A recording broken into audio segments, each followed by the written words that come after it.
Olá, sou o pastor Carlos McCord, estou aqui em São José dos Campos, no Vale do Paraíba. Espero que você esteja bem e pronto para mais um estudo, nesse estudo que a gente está chamando Respostas que Satisfazem. Entendemos que o ser humano precisa de respostas. Nós precisamos chegar no saldo, naquela verdade que satisfaz e permite a gente viver uma vida de sucesso perante Deus. Até no mundo secular, todo mundo sabe que sem as respostas corretas a gente não vai avançar.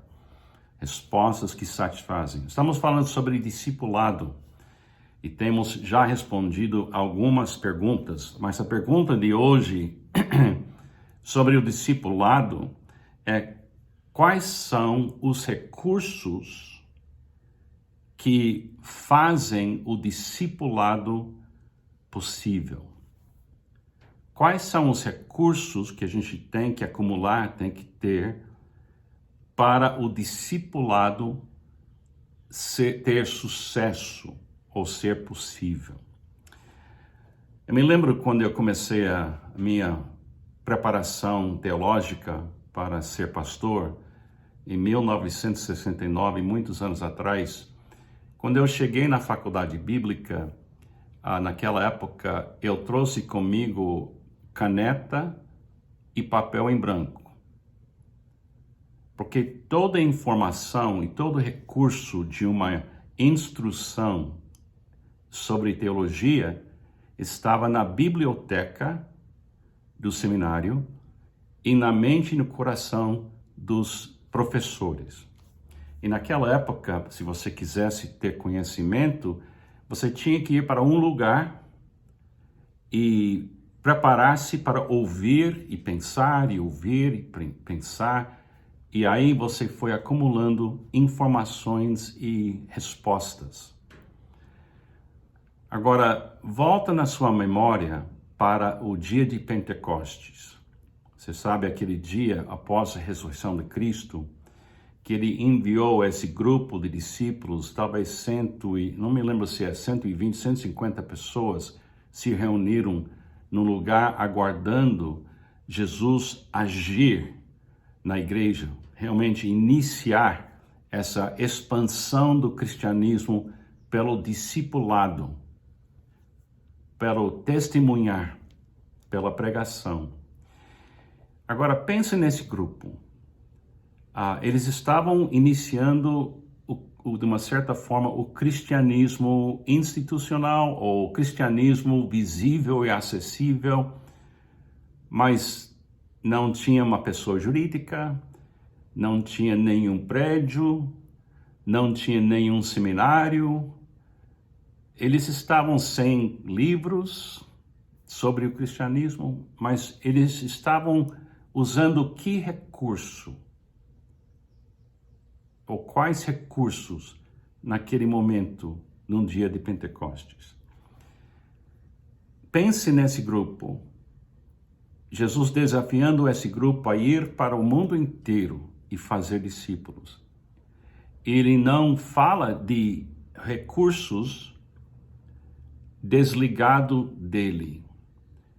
Na mente daquele primeiro grupo, o recurso era Jesus. Isso deveria ser a nossa maneira de pensar também. Quando eu estou falando com líderes e pessoas que querem discipular outras pessoas, eu levanto essa pergunta sobre recursos.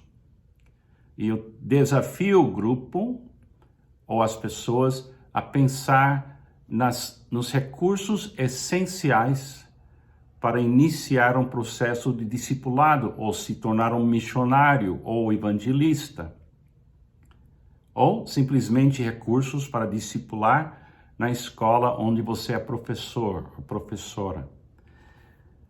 E eu normalmente falo para as pessoas que a Bíblia nos ensina, e Jesus ilustrou com sua própria vida, e o Pentecostes nos ensina, que existem dois recursos eternos e necessários para discipular pessoas.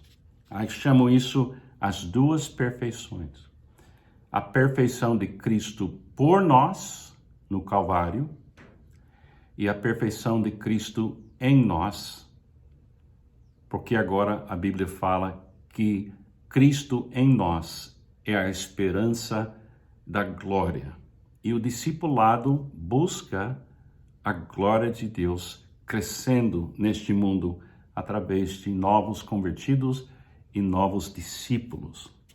Então eu falo para as pessoas que quando se trata de pensar nesse discipulado de outras pessoas, os dois recursos essenciais para isso funcionar é Cristo por nós, o que ele fez na cruz, e Cristo em nós. Você lembra que o apóstolo Paulo disse: eu resolvi conhecer vocês, Cristo e Cristo crucificado só.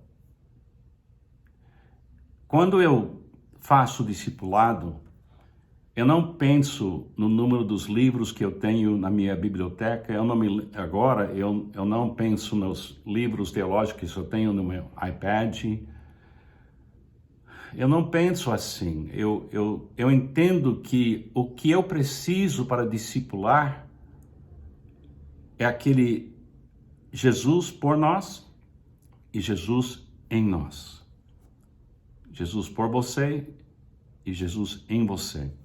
Eu queria voltar para Mateus capítulo 28, que a gente leu ontem, e ler mais uma vez o que é chamado Grande Comissão. O que Jesus falou para a igreja que estava sem recursos, sem conta bancária, sem prédio, sem seminários, somente Jesus. E a história divina do Antigo Testamento. Agora deixa eu ler mais uma vez. Então Jesus aproximou-se deles e disse: foi-me dada toda a autoridade nos céus e na terra. Porém vão e façam discípulos de todas as nações, batizando-os no nome do Pai, do Filho e do Espírito Santo, ensinando-os a obedecer a tudo que eu lhes ordenei. E eu estarei sempre com vocês até o fim dos tempos. Então, imagine que Deus está enviando você para um país no mundo que é extremamente pobre e Ele vai te dar que recurso para esse projeto funcionar. Eu vou citar alguns recursos, ou os recursos, para discipular pessoas. Primeira coisa, leva com você continuamente a autoridade de Jesus. Não fale nada no seu nome. Fala tudo no nome dele. Não faça nada com sua força de vontade. Faça tudo porque Jesus tem autoridade. Toda a autoridade me foi dada. E por isso ele diz: vá. Imagine esse grupo que não tem recursos humanos, não tem dinheiro, não tem pessoa jurídica, não tem uma missão para organizar tudo e fazer a compra da passagem aérea. Esse grupo original em Atos, no início do cristianismo, nas mãos de nós seres humanos, de uma certa forma, ele disse: leva também a confiança e a certeza de Jesus. Porque quando ele fala, então vão, ele está confiante, ele está convicta, ele tem certeza que esse projeto que ele é por nós e em nós vai dar certo. Leva também o batismo. Batiza as pessoas e mostra que elas vão ser imersas ou vêm da história divina que vem do início das Escrituras. Então, leva com você a autoridade de Jesus, leva com você a confiança que ele já venceu o mundo, ele vai estar com você vencendo o mundo um dia de cada vez. Leva a história do batismo para que a pessoa entenda que nós temos o apoio do amor divino que foi revelado no Jardim de Éden e vai ser revelado até o fim, a eternidade. Outra coisa, ensina as pessoas os mandamentos de Jesus, o que ele ordenou. Isso é extremamente importante. Às vezes eu acho que missionários vão para o campo missionário pensando que eles precisam ensinar a Bíblia inteira para discipular uma pessoa para viver o cristianismo. Eu diria assim, eu estudo a Bíblia inteira e tenho estudado durante muitos e muitos anos. Mas quando eu quero ensinar um discípulo a viver uma vida que funciona, eu ensino os mandamentos de Jesus e especialmente o Sermão do Monte. Quando você joga a Bíblia inteira no meio de uma vida de uma pessoa analfabeta ou uma pessoa que não tem recursos e nunca vai poder ir para um seminário ou uma faculdade bíblica, e você joga uma tarefa dela dominar a Bíblia inteira, é muita coisa. Mas quando você fala para uma pessoa que recebeu Jesus como Salvador, que existe mandamentos de Jesus, e se você ouvir esses mandamentos e obedecer esses mandamentos, então ele vai permitir você construir uma vida sobre a rocha. Ele vai permitir você dar fruto, mais fruto e muito fruto. Então leva a autoridade de Jesus. Leva a confiança de Jesus, é recurso. Leva a história divina que a gente tem no Antigo Testamento. E leva os mandamentos de Jesus. E não esquecer, ele disse, estarei com vocês o tempo todo. Esses recursos, Cristo por nós, Cristo em nós. E com esses dois recursos, e tudo que está dentro dessa declaração, Jesus por nós e em nós, é suficiente. Você agora pode ir e evangelizar e cuidar de gente e fazer discípulos. Os primeiros missionários que foram para o mundo 500 anos atrás levaram meses para chegar na Índia, na África, em qualquer lugar, ou aqui no Brasil. Meses e meses. E a maioria deles, uma vez que eles estavam saindo dos seus países, entenderam que eles iam morrer na Índia ou na África ou aqui no Brasil. Era totalmente diferente. Mas nós temos que usar os mesmos recursos do dia de Pentecostes ou 500 anos atrás, hoje, a despeito de toda essa tecnologia que nós temos. Aquilo não é o recurso.